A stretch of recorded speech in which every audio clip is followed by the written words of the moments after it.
Ok dere, hallo. Som dere vet nå så skal vi begynne å skrive manus. Vi pitcher for hverandre på slutten av uka. Og så skal det beste manuset bli filmet og sendt til filmfestivalen. Og husk, dette her er en kjempemulighet dere har. Og Odd og Even, dere skal få lov til å jobbe sammen på gruppe denne gangen. Men da gjør dere en ok jobb, ikke noe tull. Greit? Yes! Faen, så dritsmooth. Ekstravagant. Ekstravagant, ja. Vi møtes i foredragssalen 10 minutter. Okidoki.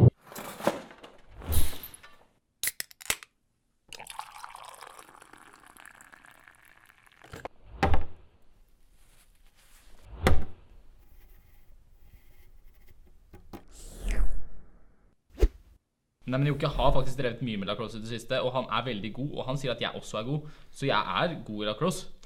Ja, men bare fordi Joachim sier det, betyr ikke at det Jo, men er sant. han har jævlig mye peiling og sånn, for han driver med det. Greit. Men kanskje vi bare skal begynne å brainstorme litt. Ok, vi trenger en sjanger. Hva tenker du om det? Ja, action. Eller komedie. Eller actionkomedie. Nei, Ida, Even, vi må være litt seriøse på det her. Altså, vi må ha drama. Det er det som kommer inn på filmfestival, ikke sant? Sånne sårbare temaer og sånn. Drama er jo drittkjedelig, da. Ja, ok. Ja, ja. Ja, drama, flott. Ok, supert. Vi trenger en kvinnelig hovedrolle, tenker jeg. Sånn altså, vi vil jo ikke fremstå som sexistiske, og det er en god måte å bestå Bechdel-testen på, så er det kanskje en fordel å ha litt sånn etnisk mangfold i castet også, så kanskje hvis vi har, kanskje hovedkarakteren kan være en annen etnisitet også? Ja, hvor skal vi få tak i et etnisk mangfoldig individ, da? Ja, Vi bor jo i Gok. men vi bruker bare noe sminke, det går fint. Vi vil jo ikke fremstå som rasister, ikke sant? Det kan bli litt sånn blackface, kanskje. Ja, du sier noe der. Vi vil jo tross alt ikke bli anklaget for whitewashing heller. Men hva om vi dropper det der med blackface? Og så endrer vi karakterens nasjonalitet til en fra et u-land som har en hvit majoritet? Så kan karakteren være en fattigslig immigrant som bor i Norge, ikke sant? Sånn Moldova, for eksempel. Moldova? Ja, ok, greit. Moldova, ja. Kult. Men siden vi ikke kan ha en mørk person, så burde karakteren i hvert fall ha et handicap. Ja, men skal ikke være lesb og heroinmisbruker også, eller? Ja, det er helt ærlig, som jeg skulle sagt det selv.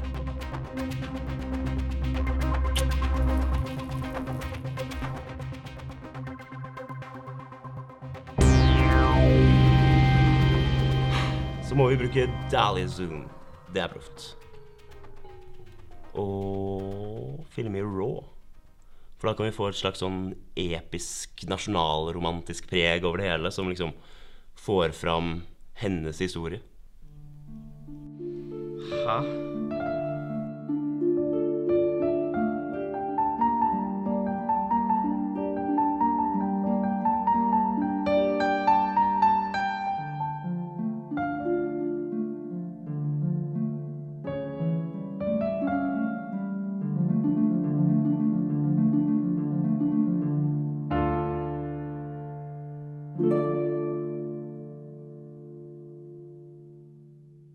Nei, det her blir alt for over the top. Vi må, ja.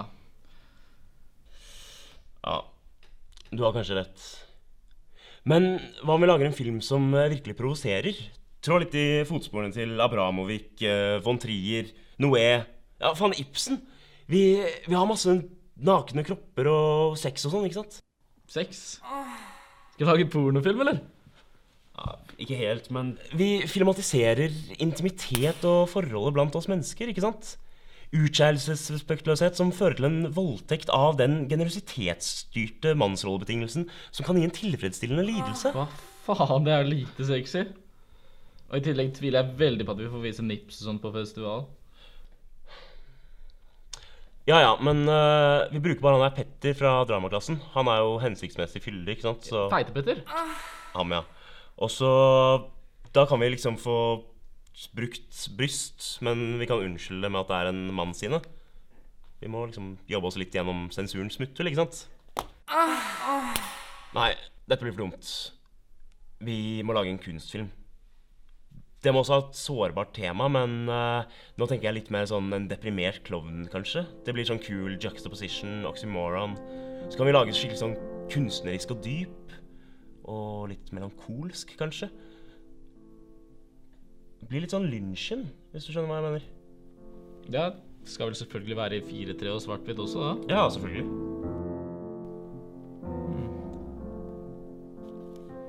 Men det vi trenger litt sånn farger og livlige lys i sirkuset. I en svart-hvitt film. Ja, det jo det som det hele kunstneriske ved det, da. At det masse farger, men vi får ikke se dem. Ja, vi kunne jo like gjerne bare slenge på en fransk narrator også, da. Ja, du, nå snakker vi. Det blir en slags sånn hommage til sånn fransk New Wave-film. Du ikke så dårlig på dette når du først konsentrerer deg litt. Ma chérie m'est abandonnée pour quelqu'un d'autre, en banquière solide.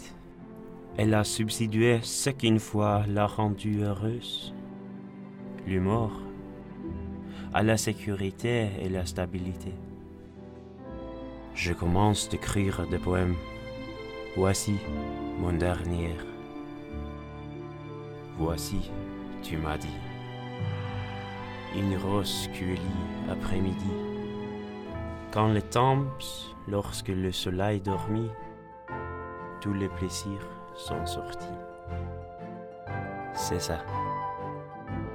Au moment où ma chérie m'est abandonnée, j'ai abandonné ma foi de mon enfance chrétienne. Dieu est mort. Aucun maître tout-puissant voulait qu'on souffre tellement fort.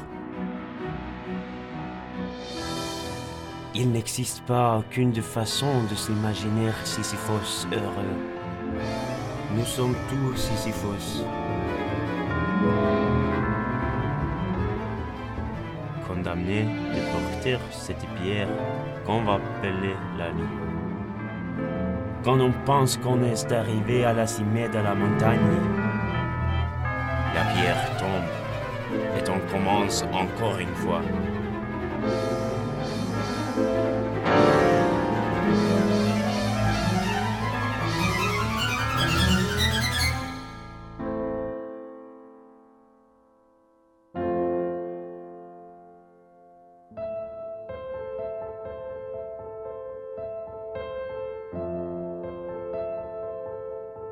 Il qui vit heureux,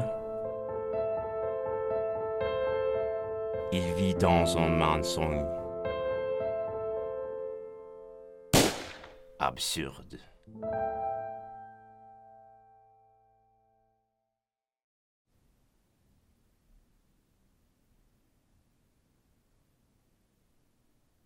Ja, dette blir jo helt utmerket. Fabelaktig. Ja, eksepsjonelt. Jeg bare tenker at den trenger jo ikke å slutte så brått, da. Vi kan jo ha en mer positiv slutt også. Nei, men det jo bare... Dette jo den mest beleilige måten å avslutte filmen på. Det jo sånn at slutten jo alltid den vanskeligste delen av en film å spikre. Altså, vi har jo i hovedsak 3 slutter. Det lykkelig, trist og ambiguøs. Og det klart at av dem den triste den mest realistiske og modne å avslutte med. Men det også den mest forutsigbare. Tenk så mange av de andre gruppene som kommer til å ha en dyster film med en trist slutt. Mens vi kan lage en positiv slutt. Vi kan skille oss litt ut. Herregud, så vanskelig du skal være. Og du kan ikke røyke inne. Hva faen? Hva faen du driver med brannalarmen kommer til å gå?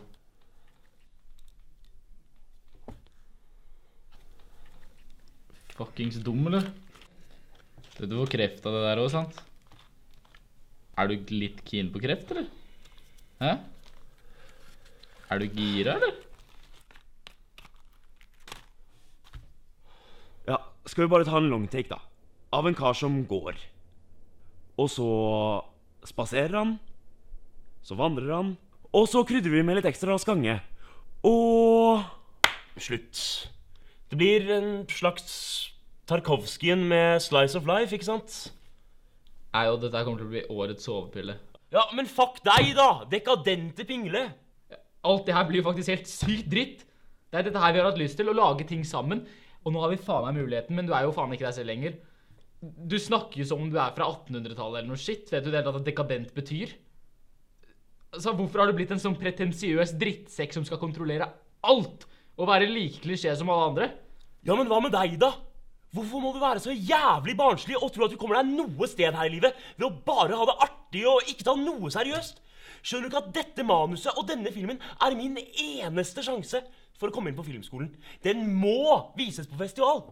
Jeg måtte faen meg få meg depresjon for å utvikle min kreativitet og bli en eller annen tortured artist. Tror du jeg liker å røyke sigaretter og lese Camus og Nietzsche? Nei, ikke faen!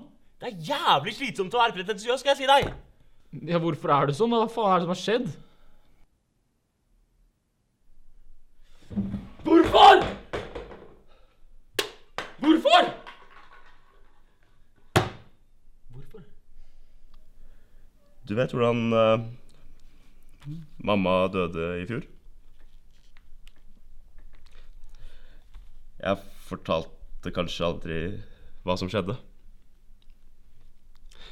Jeg var på sirkus med mamma og Rikke og fortalte dem at jeg hadde lyst til å komme inn på filmskolen. De syntes at den forestillingen jeg hadde om at jeg hadde et slags filmtalent var så morsom at de begynte å le. Og Rikke reiste seg, slo opp på meg, gikk videre sammen med en eller annen barsk økonomistudent. I det hun forlot meg, forlot jeg min kristne barnetro. Mamma syntes det hele var så morsomt at hun ble distrahert og snublet over en lesbe. Falt over en handicappet dame i rullestol fra Moldova. Mamma og den handicappede moldovianeren trillet ned tribunen og havnet på en trampoline i bunnen. Spratt noen meter opp i været og havnet på en klovn.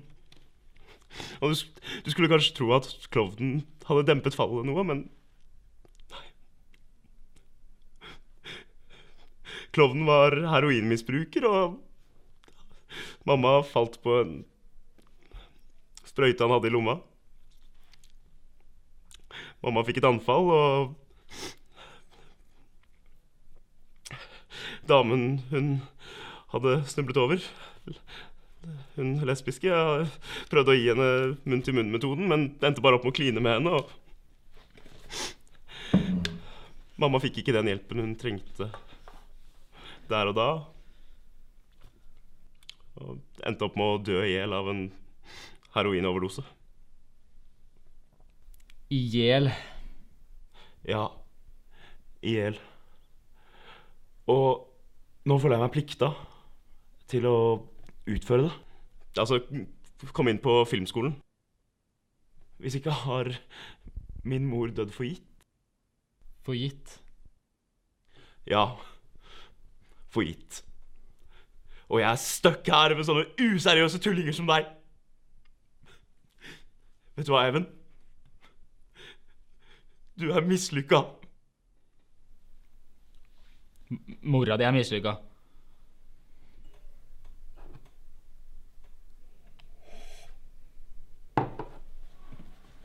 Hvor skal du? Odd, hvor skal du? Ja, Odd, kom igjen da. Vi fortsetter, herregud.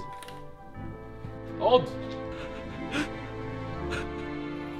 Nei, Odd, drit i, ja. Odd, kom igjen, kom inn igjen, så legger vi det her bak oss, og så kan vi lage en ordentlig film. Odd, ikke hopp, bare kom. Kom inn igjen, Odd. Vi kan fullføre filmen. Vi har lagd mye bra nå. Odd, nei! Nei, faen. Odd. Nei! Odd, nei!